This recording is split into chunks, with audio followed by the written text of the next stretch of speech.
എന്തിനാണ് ഈ വെട്ടുകഷ്ണങ്ങളൊക്കെ നിരത്തി വെച്ചിരിക്കണതെന്നല്ലേ ഇപ്പോൾ ആലോചിച്ചത്. കാര്യമുണ്ട് കേട്ടോ. ഇന്നത്തെ നമ്മുടെ വീഡിയോ ഒരു അപ്സൈക്ലിംഗ് സ്റ്റോറിയാണ്. നമ്മൾ കുഞ്ഞു കുഞ്ഞു പീസൊക്കെ എന്തെങ്കിലുമൊക്കെ എടുത്തിട്ട് യൂസ്ഫുള്ളായിട്ട് കൺവേർട്ട് ചെയ്യാറില്ലേ. ഇത് അതേപോലെ എൻ്റെ ഫ്രണ്ട് എന്നെ ഏൽപ്പിച്ചിട്ടുള്ള കുറച്ച് തുണികളാണ് കേട്ടോ. അവളുടെ മെറ്റേണിറ്റിയിൽ യൂസ് ചെയ്തിരുന്ന നൈറ്റി ഉണ്ട്, കുട്ടിക്ക് വേണ്ടി യൂസ് ചെയ്തിരുന്ന മസ്ലിൻ ക്ലോത്ത്സ് ഉണ്ട്. ഇതൊക്കെ കൺവേർട്ട് ചെയ്തിട്ട് വിയറബിൾ ആയിട്ടുള്ള സംഗതികളാക്കിയെടുക്കലാണ് നമ്മുടെ ടാസ്ക്. എല്ലാം ഞാൻ ഈ വീഡിയോയിൽ ഇൻക്ലൂഡ് ചെയ്തിട്ടില്ല, എന്നാലും നമുക്ക് 2-3 സംഗതികൾ ഇതിൽ അപ്സൈക്കിൾ ചെയ്ത് കാണിക്കുന്നുണ്ട് കേട്ടോ. അപ്പോൾ ഇതിൻ്റെ ബാക്കിലുള്ള ഒരു ഐഡിയ എന്താണെന്ന് വെച്ച് കഴിഞ്ഞാൽ, ഓൾഡ് ക്ലോത്ത്സിന് ഒരു ന്യൂ ലൈഫ് കൊടുക്കുക. നമുക്കിപ്പോൾ അമ്മയ്ക്കും കുട്ടിക്കും ട്വിന്നിങ് ആയിട്ട് അതിൽ നിന്ന് എന്തെങ്കിലും ക്രിയേറ്റ് ചെയ്യാൻ പറ്റുന്നുണ്ടെങ്കിൽ അങ്ങനെ ക്രിയേറ്റ് ചെയ്യുക. കുറച്ചും കൂടി സാധനങ്ങൾ കൂടുതൽ കാലം യൂസ് ചെയ്യുക എന്നുള്ളതാണ്. കാരണം ഈ നൈറ്റിയൊക്കെ നല്ല എക്സ്പെൻസീവ് ആയിട്ടുള്ള നൈറ്റിയാണ്. നമ്മൾ ആദ്യം അതാണ് എടുത്തിട്ടുള്ളത് കേട്ടോ. ആദ്യം ഇതിൻ്റെ സിബും സംഗതികളൊക്കെ നമുക്ക് റിമൂവ് ചെയ്യാം. നമ്മൾ മാക്സിമം ക്ലോത്ത് യൂസ് ആവുന്ന പോലെയാണ് ഇത് എടുക്കുന്നത്. ഇതിനകത്തിപ്പോൾ നമുക്ക് ഹോം വെയർ ആയിട്ട് ചെയ്തെടുക്കാൻ പറ്റിയിട്ടുള്ള തുണികളും ഉണ്ട്. ജസ്റ്റൊക്കെ പുറത്തേക്ക് ഇടാൻ കുഴപ്പമില്ലാത്ത രീതിക്കുള്ള തുണികളുണ്ട്. എത്നിക് വെയർ ഉണ്ടാക്കിയെടുക്കാൻ പറ്റി കുട്ടിക്കാണെങ്കിൽ, കുഞ്ഞു കുട്ടിക്കാണെങ്കിൽ, 1 വയസ്സുള്ള കുട്ടിക്കാണ് കേട്ടോ നമ്മളിതെല്ലാം ചെയ്തെടുക്കുന്നത്. അപ്പോൾ ആ രീതിയിൽ പല പർപ്പസിന് യൂസ് ചെയ്യാൻ പറ്റിയിട്ടുള്ള പോലത്തെ തുണികളുണ്ട്. നമുക്ക് 1-2 എണ്ണം എന്തായാലും ചെയ്ത് നോക്കാം. അപ്പോൾ ഈ ഒരു നൈറ്റിയുടെ യൂസ് ചെയ്യാൻ പറ്റാവുന്ന എല്ലാ പീസും ഞാൻ എടുക്കുന്നുണ്ട് കേട്ടോ. തുണീനെ അധികം ബുദ്ധിമുട്ടിക്കാതെ കട്ടായി പോവാതെയൊക്കെ അഴിച്ചെടുക്കുന്നുണ്ട്. പിന്നെ ഫ്രണ്ടിൽ യോക്കിൽ വരുന്ന എംബ്രോയിഡറി പോർഷൻസ് ഒന്നും നമ്മൾ എടുക്കണില്ല. അപ്പോൾ ഇത്രയും തുണിയുണ്ടല്ലോ, അപ്പോൾ ഇതൊന്നൊരു 2 ഡ്രസ്സ് എന്നുള്ള രീതിക്ക് എടുക്കുന്നത്. ഇത് സെൽഫ് ബുട്ടാസ് വരുന്ന നല്ല സോഫ്റ്റ് ആയിട്ടുള്ള കോട്ടൺ മെറ്റീരിയലാണ്. നല്ല ഭംഗിയുള്ള ബേബി പിങ്ക് ഷെയ്ഡിൽ വരുന്നതാണ് കേട്ടോ. അപ്പോൾ അതുകൊണ്ട് തന്നെ ഇതധികം യൂസ് ചെയ്തിട്ടില്ല. ഒരു 3 to 4 ടൈംസ് മാത്രമേ ഇത് അവൾ യൂസ് ചെയ്തിട്ടുള്ളൂ. അതുകൊണ്ട് തന്നെ ഇത് ജസ്റ്റ് ഒന്ന് എന്തെങ്കിലും ഹാൻഡ് എംബ്രോയിഡറി, ഹാൻഡ് വർക്കോ ചെയ്തെടുത്തു കഴിഞ്ഞാൽ നമുക്ക് നല്ല രസമായിട്ടുള്ള ഒരു ഔട്ട്ഫിറ്റ് ആക്കി എടുക്കാം എന്നുള്ളതുകൊണ്ട് ഇത് ആ രീതിക്കാണ് ഇതിനെ പ്രോസസ്സ് ചെയ്യണത് കേട്ടോ. ചിലർക്ക് ഇങ്ങനെ അപ്സൈക്കിൾ ചെയ്തിട്ട് യൂസ് ചെയ്യാൻ ഇഷ്ടമുണ്ടായിരിക്കും, ചില ആളുകൾക്ക് അത് ഇഷ്ടമുണ്ടായിരിക്കില്ല കേട്ടോ. അപ്പോൾ ഞാൻ കുറേയൊക്കെ മാക്സിമം ഒരു ഡ്രസ്സ് സ്റ്റിച്ച് ചെയ്യുമ്പോൾ അതിൻ്റെ എല്ലാ പീസും എന്നുള്ള പോലെ യൂസ് ചെയ്യാൻ ശ്രമിക്കാറുണ്ട്. ഒന്നും പറ്റിയില്ലെങ്കിൽ ഇങ്ങനെ അവസാനത്തെ കഷ്ണം കൊണ്ട് ഒരു സ്ക്രഞ്ചെങ്കിലും തുന്നിയിട്ട് എടുക്കാറുണ്ട് കേട്ടോ. അതൊന്ന് കിട്ടാവുന്നത്ര എടുക്കാറുണ്ട്.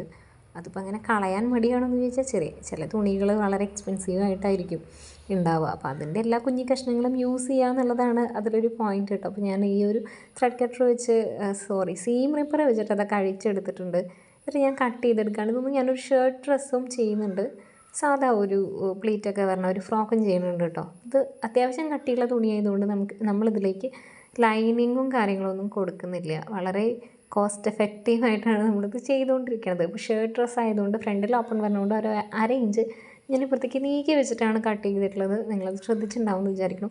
ഇതിലിപ്പോൾ ഒരു tutorial kind of detail share ചെയ്യുന്നില്ലെങ്കിലും ഇനഫ് ആയിട്ടുള്ള ഡീറ്റെയിൽ നമുക്ക് ഷെയർ ചെയ്യാം. ഇമ്പോർട്ടൻ്റ് ആണെന്ന് തോന്നുന്നത് ഞാൻ പറഞ്ഞു പോകുന്നുണ്ട് കേട്ടോ. ഇത് നമുക്ക് ആ ഓപ്പണിങ്ങിൻ്റെ അവിടെ പടിയടിച്ച് മറിക്കാനുള്ള ഒരു ക്ലോത്താണ്, അത് എടുത്തിട്ടുണ്ട്. അതല്ലാതെ ഇനി നമുക്ക് അടുത്തൊരു ഡ്രസ്സിൽ കട്ട് ചെയ്യാൻ വേണ്ടിയിട്ട് നോക്കാം. അപ്പോൾ ഒരു യോക്ക് പോർഷനും ബാലൻസ് വരുന്ന തുണിയിൽ നിന്ന് താഴത്തേക്ക് നമുക്ക് പ്ലീറ്റ് കൊടുക്കാനുള്ളതും എടുക്കണം. അപ്പോൾ ഞാനിപ്പോൾ എടുത്തിട്ടുള്ളത് ഒരു 4.5 ഇഞ്ച് ഷോൾഡർ, 4.5 ഇഞ്ചിൽ ആം ഹോൾ മാർക്ക് ചെയ്തിട്ട് അങ്ങനെ വരച്ചെടുക്കുകയാണ് കേട്ടോ. അപ്പോൾ നമുക്ക് ആവശ്യം വേണ്ട ലൂസിനൊക്കെ കുറച്ചും കൂടെ ലൂസ് ഞാൻ ഇട്ടിട്ടുണ്ട്. പിന്നെ ഞാൻ ബാക്കിലേക്ക് ഒരു വള്ളിയാണ് ഉദ്ദേശിക്കുന്നത്. അതാവുമ്പോൾ നമ്മുടെ സൗകര്യത്തിനനുസരിച്ച് കെട്ടി കൊടുക്കാമല്ലോ. സിബും കാര്യങ്ങളൊന്നും കൊടുക്കണമെങ്കിൽ ബാക്കിലൊരു ഓപ്പണിങ് കൊടുത്തിട്ട് ഒരു ഹുക്ക് അങ്ങനെ വെച്ച് കൊടുക്കാമെന്നാണ് വിചാരിക്കുന്നത് കേട്ടോ. അപ്പോൾ ഈ ഒരു ഫ്രോക്കിനകത്ത് അതിൻ്റെ സ്റ്റിച്ചിങ് പാറ്റേണിൽ ഒരുപാട് ഡിഫറൻസ് അല്ല, പ്രത്യേകതകളില്ല. നോർമൽ ഒരു പ്ലീറ്റഡ് ആയിട്ടുള്ള നമ്മൾ ഷിമ്മി തുന്നുന്ന പോലെ അങ്ങനെയൊക്കെയാണ് തുന്നിയെടുക്കണത്. അടുത്തൊരു കോളർ വെച്ചിട്ടുള്ള കുഞ്ഞി ഷർട്ട് പോലത്തെ ഒരു ഡ്രസ്സ്. അപ്പോൾ ഞാൻ സ്റ്റിച്ചിങ്ങിലേക്ക് കടന്നിട്ടുണ്ട്. ഇതെല്ലാം ഞാൻ വളരെ ഡീറ്റെയിൽ ആയിട്ട് കാണിക്കാത്തത് ഇതൊരു ട്യൂട്ടോറിയൽ വീഡിയോ അല്ലാത്തതിൻ്റെ പേരിലാണ്. എൻ്റെ ഈ വീഡിയോൻ്റെ ഉദ്ദേശം എന്താണെന്ന് വെച്ച് കഴിഞ്ഞാൽ, നമുക്കിങ്ങനെ എന്തൊക്കെ ഒരു ഇത് വെച്ചിട്ട് ചെയ്യാൻ പറ്റും എന്നുള്ള ഐഡിയ ഷെയർ ചെയ്യുക, അതിൻ്റെ പ്രോസസ്സ് ഒന്ന് കാണിക്കുക, എത്ര സമയം എടുത്തിട്ടാണ് നമ്മളത് ചെയ്യുന്നത് എന്നുള്ളത് കാണിക്കുക, അതിൻ്റെ പിന്നിലുള്ള പ്രൊസീജിയർ ഒന്ന് കാണിക്കുക എന്നുള്ളതാണ് കേട്ടോ. ചിലവർക്കെങ്കിലും ഇങ്ങനത്തെ വീഡിയോസ് കാണാനായിട്ട് ഇഷ്ടമുണ്ട് എന്നുള്ളത് എനിക്കറിയാം. അപ്പോൾ അതുകൊണ്ടാണ് ഈ ഒരു വീഡിയോ. നമ്മളെങ്ങനെയാണ് സീറോയിൽ നിന്ന് അല്ലെങ്കിൽ സ്ക്രാച്ചിൽ നിന്നൊരു ഡ്രസ്സ് ബ്യൂട്ടിഫുള്ളായിട്ട് ഉണ്ടാക്കിയെടുക്കുന്നത് എന്നുള്ളതാണ്. ജസ്റ്റ് സ്റ്റിച്ചിങ് മാത്രമല്ല, ഞാനതിലൊരു പെയിൻറ്റിങ് ഉദ്ദേശിക്കുന്നുണ്ട്. ഇതാണ് ആ നെക്സ്റ്റ് ഫ്രോക്ക്. നമ്മൾ ആ ഒരു മെറ്റേണിറ്റി നൈറ്റി വെച്ചിട്ടാണ് ഈ ഒരു ഷർട്ട് ഡ്രസ്സും ഫ്രോക്ക് കൊടുത്തിട്ടുള്ളത്. അപ്പം ഞാൻ വിചാരിക്കുന്നത് ഇതിന് സ്ക്വയർ നെക്കാണ് കൊടുത്തിട്ടുള്ളത്. ഇതിൻ്റെ നെക്കിലേക്ക് ചെറിയൊരു ഹാൻഡ് എംബ്രോയിഡറി കൊടുക്കുക എന്നുള്ളതാണ്. ഭയങ്കരമായിട്ടുള്ള ഡിഫിക്കൽട്ടായിട്ടുള്ള സ്റ്റിച്ചൊന്നും ഞാൻ യൂസ് ചെയ്യുന്നില്ല. ഞാൻ ആദ്യം ലേസി വെച്ചിട്ടുള്ള ഫ്ലവേഴ്സ് തുന്നിക്കഴിഞ്ഞതിന് ശേഷം അതൊന്ന് ഫില്ല് ചെയ്ത് പിന്നെ ലീഫ് സ്റ്റിച്ച് ചെയ്ത് ആ രീതിക്കാണ് കേട്ടോ നമ്മൾ പോണേ. അധികം യൂസ് ചെയ്തിരിക്കുന്ന സ്റ്റിച്ച് ലേസി വെച്ചിട്ട് തുന്നിയിട്ട് അതിനെ ഫില്ല് ചെയ്യുക എന്നുള്ളതാണ്. ലേസി സ്റ്റിച്ചൊക്കെ ബേസിക് ഹാൻഡ് എംബ്രോയിഡറി സ്റ്റിച്ചാണ്. അതെല്ലാവർക്കും അറിയുന്ന സ്റ്റിച്ച് തന്നെയായിരിക്കും. അതുകൊണ്ടാണ് ഞാൻ ആ ഒരു സ്റ്റിച്ച് ഇതിലേക്ക് പ്രിഫർ ചെയ്യണത്. കാരണം പിന്നെ ഒരു കാര്യം, നമ്മളത് കോസ്റ്റ് എഫക്റ്റീവ് ആയിട്ടാണ് ചെയ്യണത് എന്നുള്ളത് പറഞ്ഞല്ലോ. ഓൾറെഡി ഇതൊരു യൂസ്ഡ് ആയിട്ടുള്ള മെറ്റീരിയലിൽ നിന്നാണ് നമ്മളിത് ക്രിയേറ്റ് ചെയ്യണത്. അപ്പോൾ പിന്നെ ഒരുപാട് ഇത് എക്സ്പെൻസീവായിട്ട് ചെയ്യുന്നതിനേക്കാൾ നല്ലത് ഇത് കോസ്റ്റ് എഫക്റ്റീവായിട്ട് ചെയ്യുക എന്നുള്ളത് തന്നെയാണ്. ആ ഒരു രീതിക്ക് ഞാനിതിലുള്ള എംബ്രോയിഡറി ഫിനിഷ് ചെയ്യുന്നുണ്ട് കേട്ടോ. നമുക്ക് എപ്പോഴും ത്രെഡ് വർക്ക് എംബ്രോയിഡറി ക്യൂട്ടായിട്ട് ചെയ്യുമ്പോൾ അതിലേക്കൊരു എംബ്ലിഷ്മെൻറ്റിന് വേണ്ടി നമുക്ക് ഷുഗർ ബീഡ്സോ കട്ട് ബീഡ്സോ ചെറിയ സീക്വൻസോ ഒക്കെ സ്പ്രെഡ് ചെയ്ത് കൊടുത്തു കഴിഞ്ഞാൽ അതൊരു ഫ്യൂഷൻ രീതിയിലേക്ക് പോകും. അപ്പോൾ അങ്ങനെയാണെങ്കിൽ നമുക്ക് നമ്മൾ ചെയ്യുന്ന സിമ്പിൾ വർക്കിനെ കുറച്ചും കൂടെ ഗ്രാൻഡായിട്ട് എടുക്കാൻ പറ്റും കേട്ടോ. ഗ്രാൻഡാക്കിയിട്ട് മാറ്റാൻ പറ്റും. ഇപ്പോൾ ത്രെഡ് വർക്കിൽ ത്രെഡ് മാത്രമേ പാടുള്ളൂ അങ്ങനെയൊന്നുമില്ല. ഇതിൽ വരുന്ന മിറേഴ്സ്, ഇപ്പോൾ ഇതിന് ഞാൻ മിറർ യൂസ് ചെയ്യുന്നില്ല. മിറേഴ്സ്, ബീഡ്സ്, ഷുഗർ, എന്താ പറയുക, അങ്ങനെ കുഞ്ഞു പൊട്ടും പൊടിയും സംഗതികളുണ്ടല്ലോ. ഇതെല്ലാം കൂടി നമ്മളൊരു വർക്കിലേക്ക് ഇൻകോർപ്പറേറ്റ് ചെയ്ത് ചെയ്യുമ്പോഴാണ് ആ വർക്കിന് നല്ല ഭംഗിയുണ്ടാവുക. ത്രെഡ് മാത്രമായിട്ട് യൂസ് ചെയ്യുന്ന വർക്ക്സ് ഉണ്ട്, അതും നല്ല ഭംഗിയുള്ളതാണ്. പക്ഷേ ഇതും നല്ല ഭംഗി ഉണ്ടാവും കേട്ടോ. അപ്പോൾ നിങ്ങളങ്ങനെ കൺഫ്യൂസ്ഡ് ആയിട്ട് ഇപ്പോൾ ത്രെഡ് വർക്കിൽ ത്രെഡ് മാത്രമേ മതി അല്ലെങ്കിൽ ത്രെഡ് മാത്രമേ പാടുള്ളൂ അങ്ങനെയുള്ള നിബന്ധനകൾ വെക്കാതിരുന്നു കഴിഞ്ഞാൽ നമുക്ക് കുറേ കൂടെ ഫ്രീ ആയിട്ട് വർക്ക് ചെയ്യാനും കുറേയും കൂടെ എളുപ്പത്തിൽ നമ്മൾ ചെയ്യണ വർക്കിനെ ഗ്രാൻഡാക്കി എടുക്കാനും പറ്റും കേട്ടോ. അപ്പോൾ നിങ്ങൾ ഹാൻഡ് വർക്കൊക്കെ ചെയ്യുന്നവരാണെന്നുണ്ടെങ്കിൽ ഓൾറെഡി നിങ്ങളിത് ചെയ്യുന്നതായിരിക്കും. ഇനി ഇങ്ങനെ എന്തെങ്കിലും പരീക്ഷിക്കാനായിട്ട് ഒരു ഹെസിറ്റേഷനായിട്ട് നിൽക്കുന്നവരാണെങ്കിൽ ഒന്ന് ട്രൈ ചെയ്ത് നോക്കിയോളൂ കേട്ടോ. ഞാൻ ലാസ്റ്റിൽ ആ ഫ്രോക്ക് കാണിക്കാം. നെക്സ്റ്റ് ഇതാ ഒരു കോഴിക്കുഞ്ഞുങ്ങൾ മഴ നനയുന്ന ഒരു പിക്ചറാണ് ഞാൻ പെയിൻറ്റ് ചെയ്തെടുത്തിട്ടുള്ളത്. പെയിൻറ്റിംഗ് ഒന്നും ഞാൻ എടുത്തിട്ടില്ല. പിന്നെ അതിൽ ആ ഒരു പെയിൻറ്റിങ്ങിനെ കുറച്ചൊന്ന് ബ്യൂട്ടിഫുള്ളാക്കാൻ വേണ്ടിയിട്ട് ഇതാ നമ്മൾ ഈ ഒരു ചെറിയ സീക്വൻസൊക്കെ ക്ലൗഡ്സിൽ തുന്നി കൊടുക്കുന്നുണ്ട്. കട്ട് ബീഡ്സ് വെച്ചിട്ട് അതിനെ ഒന്ന് ഹൈലൈറ്റ് ചെയ്തെടുക്കുന്നുണ്ട്. താഴത്തുള്ള പുല്ലൊക്കെ കട്ട് ബീഡ്സും ഷുഗർ ബീഡ്സൊക്കെ വെച്ചിട്ട് ഹൈലൈറ്റ് ചെയ്ത് എടുക്കുന്നുണ്ട് കേട്ടോ. കുഞ്ഞു കുട്ടികളുടെ ഡ്രസ്സിലാവുമ്പോൾ കഴിയുന്നതും കട്ട് ബീഡ്സിന് പകരം ഷുഗർ ബീഡ്സ് യൂസ് ചെയ്താൽ നന്നായി. ഇതിലിപ്പോൾ ഞാൻ കട്ട് ബീഡ് എടുത്തിട്ടുണ്ട്. കാരണം ഈ കട്ട് ബീഡിന് ചെറിയ രീതിയിലുള്ളൊരു എന്താ പറയുക, ഒരു ഒര ഉണ്ടല്ലോ. ഷുഗർ ബീഡ് കുറേയും കൂടെ സ്മൂത്താണ്. അപ്പോൾ അങ്ങനെ നോക്കിയിട്ട് എടുക്കാൻ പറ്റുകയാണെങ്കിൽ നല്ലതാണ്. പിന്നെ കുഴപ്പമില്ല, നമ്മൾ ശ്രദ്ധിച്ചാൽ മതി. കുട്ടികളത് വലിച്ച് പൊട്ടിക്കുന്നുണ്ടോ വായിലിടുന്നുണ്ടോ എന്നുള്ളതൊക്കെ എപ്പോഴും ഇങ്ങനെ വർക്ക് വരുന്ന ഡ്രസ്സ് ഇട്ട് കൊടുക്കുമ്പോൾ എപ്പോഴും ശ്രദ്ധിക്കണം കേട്ടോ. ഭയങ്കര ഇമ്പോർട്ടൻ്റ് ആയിട്ടുള്ള കാര്യമാണ്. നമ്മൾ ഭംഗിക്ക് വേണ്ടിയിട്ട് ഇങ്ങനെയൊക്കെ ചെയ്യുന്നുണ്ടെങ്കിലും എപ്പോഴും നമ്മുടെ ഒരു കണ്ണ് കുട്ടികളത് വായിലേക്ക് കൊണ്ടുപോകുന്നുണ്ടോ എന്നുള്ളതിൽ വേണം. നെക്സ്റ്റ് ഈ മസ്ലിൻ ക്ലോത്താണ് ഇനിയിപ്പോൾ അപ്സൈക്കിൾ ചെയ്യാൻ പോകുന്നത്. ഇത് ഒരുപാട് യൂസ് ചെയ്തിട്ടുള്ള മസ്ലിൻ ക്ലോത്താണ്. മസ്ലിൻ ക്ലോത്ത് എന്ന് പറയുമ്പോൾ അതിൻ്റെ ഒരു ടെക്സ്ചറും അതിൻ്റെ ഫീലൊക്കെ അറിയാമല്ലോ. ഭയങ്കര സോഫ്റ്റായിട്ടുള്ള പഞ്ഞി പോലെ ഇരിക്കുന്ന ക്ലോത്താണ്.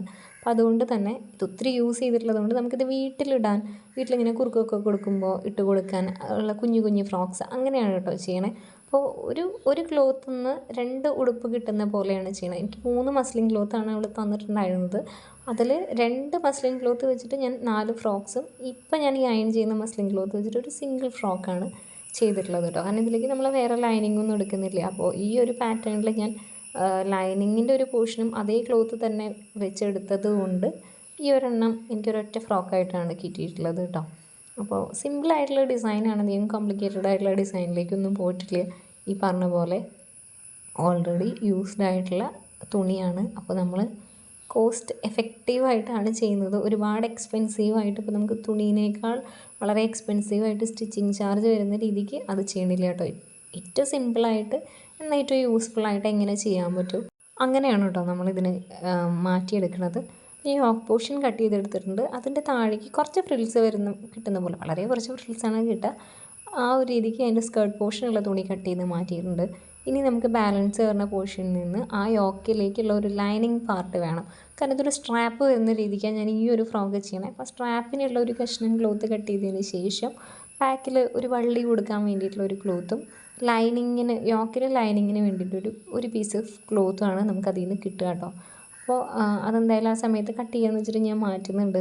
ഇതിപ്പോൾ ഞാൻ വള്ളി കൊടുക്കാൻ വേണ്ടിയിട്ടുള്ള ക്ലോത്താണ് എടുത്തിട്ടുള്ളത് കേട്ടോ.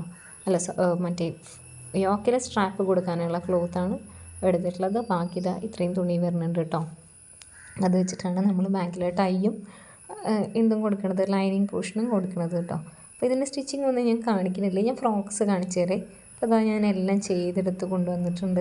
അപ്പോൾ നമ്മൾ ടോട്ടൽ ചെയ്തിട്ടുള്ളത് ഈ ഒരു പാറ്റേണിലുള്ള ഒരെണ്ണം കൂടി ഉണ്ട്. ഈ ഒരു ഒക്ടോപ്പസിൻ്റെയും ഫിഷിൻ്റെയൊക്കെ പ്രിൻ്റ് വരുന്ന തുണി വെച്ചിട്ട് ഇതാ ഇങ്ങനെ നല്ല രസമായിട്ടുള്ള കെട്ട് വരുന്ന ഷോൾഡറിൽ കെട്ട് വരുന്ന ഒരു ഉടുപ്പാണ് ചെയ്തിട്ടുള്ളത്. വേറെ ഒന്നുണ്ടായിരുന്നു, ഒരു ലെമൺ പ്രിൻ്റ് വരുന്ന ഒരു മസ്ലിൻ ക്ലോത്ത് ഉണ്ടായിരുന്നു. അതൊന്ന് ഒരേപോലത്തെ എ ലൈൻ സ്ട്രക്ചറിലുള്ള കുഞ്ഞൊരു ഫ്രോക്ക് ചെയ്തിട്ടുണ്ട്. ബാക്കിൽ ഓപ്പണിങ്ങും ഹുക്കും കൊടുത്തിട്ടുണ്ട്, ഈസി ആയിട്ട് ഇടാനും ഭയങ്കര കംഫർട്ടബിൾ ആയിരിക്കും ഇത് സമ്മർ ടൈമിലൊക്കെ ഇടാൻ വേണ്ടിയിട്ട്. അപ്പോൾ അത് ചെയ്തിട്ടുണ്ട്. ഇതാണ് ആ ഒരു സിംഗിൾ ഫ്രോക്ക് ഞാൻ പറഞ്ഞില്ലേ. അതിന് ഫ്രണ്ടിൽ നെക്കിൽ ഇങ്ങനെ ഒരു പാറ്റേൺ കൊടുത്തിട്ടോ ഒന്നുമില്ല, ചുമ്മാ ഇങ്ങനെ ഫ്ലാപ്പ് പോലെ വെച്ചിട്ടേ ഉള്ളൂ. നല്ല രസമായിട്ടുള്ളൊരു പാറ്റേണിലാണ് അത് ചെയ്തിട്ടുള്ളത്. അതൊന്നും അപ്പോൾ നമുക്ക് ടോട്ടൽ 5 ഫ്രോക്കാണ് ആ മസ്ലിൻ ക്ലോത്ത് നമ്മൾ ചെയ്തിട്ടുള്ളത് കേട്ടോ. പിന്നെ അതാ മെറ്റേണിറ്റി നൈറ്റി വെച്ചിട്ട് ഈ ഒരു ഷർട്ട് ഡ്രസ്സ് ഞാൻ ഓൾറെഡി കാണിച്ചു. അത് ഈ ഒരു ഷർട്ട് ഡ്രസ്സിൽ ഹാൻഡ് പെയിൻറ്റിങ് കൊടുത്തിട്ടുള്ളതും ഈ ഒരു ഫ്രോക്കിൽ നെക്കിൽ എംബ്രോയിഡറി വരുന്ന രീതിക്കും കൊടുത്തിട്ടുണ്ട് കേട്ടോ. അപ്പോൾ അതാ നമുക്കിനി ഇതൊന്ന് അയൺ ചെയ്യാം, എന്നിട്ട് പാക്ക് ചെയ്ത് അയക്കാം കേട്ടോ. അപ്പോൾ അത് എല്ലാം കൂടെ ഞാൻ ഒന്നിച്ചല്ല ചെയ്യുന്നത്. അവൾ എനിക്ക് അപ്സൈക്കിൾ ചെയ്യാൻ തന്നിട്ടുള്ളത് ഇനിയുള്ളതൊക്കെ ലൈനിങ് വെച്ചിട്ടും എത്തനിക്ക് വേറൊക്കെ ആയിട്ട് കൺവേർട്ട് ചെയ്യാനുള്ളതാണ്. അത് ഒരു ഹോം യൂസിന് എന്നുള്ള രീതിക്കല്ല, കുറച്ച് ക്രോപ്പ് ടോപ്പായിട്ടും കുറച്ച് അംബ്രല്ല സ്കേർട്ട് ടോപ്പ് പോലെ അങ്ങനെയൊക്കെ ചെയ്യാൻ വേണ്ടിയിട്ടുള്ളതാണ് കേട്ടോ.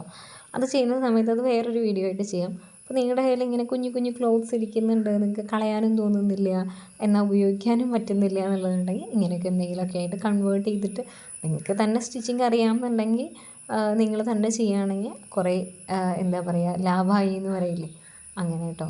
അപ്പോൾ ഇങ്ങനത്തെ വീഡിയോ നിങ്ങൾക്ക് ഇഷ്ടമാണെന്നുണ്ടെങ്കിൽ നിങ്ങളെൻ്റെ ചാനൽ എന്തായാലും സബ്സ്ക്രൈബ് ചെയ്യുക. ഈ വീഡിയോസ് ആർക്കെങ്കിലും യൂസ്ഫുൾ ആവുമെന്ന് നിങ്ങൾക്കൊരു തോന്നലുണ്ടെങ്കിൽ നിങ്ങളുടെ ആ ഒരു ഫ്രണ്ടിന് നമ്മുടെ ഈ ഒരു വീഡിയോ ഒന്ന് ഷെയർ ചെയ്ത് കൊടുക്കാം കേട്ടോ. അപ്പോൾ ഈ ചാനലിൽ ഇതുപോലത്തെ തന്നെ കുറേ കണ്ടൻറ്റ്സ് ഇനിയും കിടക്കുന്നുണ്ട്. കാണണമെന്ന് ആഗ്രഹം ഉണ്ടെങ്കിൽ ഒന്ന് ചാനലൊന്ന് പോയി നോക്കുക. ഇതുവരെ സബ്സ്ക്രൈബ് ചെയ്യാതെയാണ് നിങ്ങൾ ഇതുവരെ കണ്ടത് എന്നുണ്ടെങ്കിൽ സബ്സ്ക്രൈബ് ചെയ്യേണ്ട കാര്യം ഒന്ന് പരിഗണിക്കാം കേട്ടോ. അപ്പോൾ ഞാൻ അയൺ ചെയ്തിട്ട് ഇത് കൊറിയർ അയക്കാൻ വേണ്ടിയിട്ട് പാക്ക് ചെയ്യാണ്. ഈ ഒരു കവേഴ്സൊക്കെ പർച്ചേസ് ചെയ്തിട്ടുള്ളതിൻ്റെ വീഡിയോ ഞാൻ ഓൾറെഡി നമ്മുടെ ചാനലിൽ ഇട്ടിട്ടുണ്ട്. ബുട്ടിക് റൂം അപ്ഗ്രേഡിംഗ് എന്ന് പറഞ്ഞിട്ട് ഷോർട്ട് വീഡിയോസായിട്ട് കുറേ വീഡിയോസ് ചെയ്തിട്ടിട്ടുണ്ട് കേട്ടോ. അപ്പോൾ ആ വീഡിയോസ് നിങ്ങൾക്ക് ഇഷ്ടമുണ്ടെന്നുണ്ടെങ്കിൽ അത് നിങ്ങൾക്ക് കാണാം. ഇത് ഞാൻ നമ്മുടെ ബ്രാൻഡിൻ്റെ പേരിൽ സ്റ്റിക്കേഴ്സ് ഡിസൈൻ ചെയ്തിട്ടുള്ളതാണ്. അപ്പോൾ അത് ജസ്റ്റ് ഒട്ടിച്ച് കൊടുക്കുന്നുണ്ട്. പിന്നെ അതാ വേറൊരു പേപ്പർ കവറിലേക്ക് ഇതിനെ വെച്ചിട്ട് അതിന് ശേഷമാണ് കേട്ടോ ഞാൻ കൊറിയർ ബാഗിലേക്ക് വെക്കണേ. അപ്പം ഈ ഒരു കുഞ്ഞു കുഞ്ഞു ഡീറ്റെയിൽസൊക്കെ എങ്ങനെയാണ് ചെയ്തിട്ടുള്ളത്, സീൽ എങ്ങനെയാണ് ചെയ്തിട്ടുള്ളത്, സീലിപ്പോൾ ഞാനിതിൽ യൂസ് ചെയ്യുന്നില്ല, സീൽ ചെയ്തിട്ടുണ്ട്, നമ്മൾ ബ്രാൻഡ് സീൽ ചെയ്തിട്ടുണ്ട്. കൊറിയർ ബാഗ് കസ്റ്റമൈസ് ചെയ്തിട്ടില്ല, പക്ഷേ ഈ ഒരു താങ്ക് യു കാർഡ് കാര്യങ്ങളൊക്കെ ചെയ്തിട്ടുണ്ട്. അതിൻ്റെയൊക്കെ വീഡിയോസ് ഷോർട്ട് വീഡിയോസായിട്ട് ചാനലിൽ കിടക്കുന്നുണ്ട്. നിങ്ങൾക്ക് ഇഷ്ടമുണ്ടെന്നുണ്ടെങ്കിൽ പോയിട്ട് കാണുക. ഈ വീഡിയോനെ കുറിച്ചുള്ള നിങ്ങളുടെ സജഷൻസും നിങ്ങളുടെ അഭിപ്രായങ്ങളും താഴെ കമൻറ്റിൽ പറയുക. ഒപ്പം നിങ്ങൾക്ക് എങ്ങനത്തെ കൈൻഡ് ഓഫ് കണ്ടൻറ്റാണ് സിംഗ് റിലേറ്റഡ് ആയിട്ടുള്ള അല്ലെങ്കിൽ ഡ്രസ് മേക്കിംഗ് റിലേറ്റഡ് ആയിട്ടുള്ള എങ്ങനത്തെ കണ്ടൻറ്റാണ് നിങ്ങൾക്ക് ഇഷ്ടം എന്നുള്ളതും കൂടെ പറഞ്ഞു കഴിഞ്ഞാൽ നമുക്ക് വീഡിയോനെ കുറച്ചും കൂടെ ആ രീതിയിലോട്ട് കസ്റ്റമൈസ് ചെയ്യാം കേട്ടോ. അതായത് ആ രീതിയിലേക്കുള്ള വീഡിയോസ് ചെയ്യാനായിട്ട് നോക്കാം. അപ്പോൾ അടുത്തൊരു നല്ല വീഡിയോയിൽ കാണാമല്ലോ. അപ്പോൾ അത്രയുള്ളൂ. അപ്പോൾ അതുവരെയ്ക്കും ബൈ, താങ്ക് യു.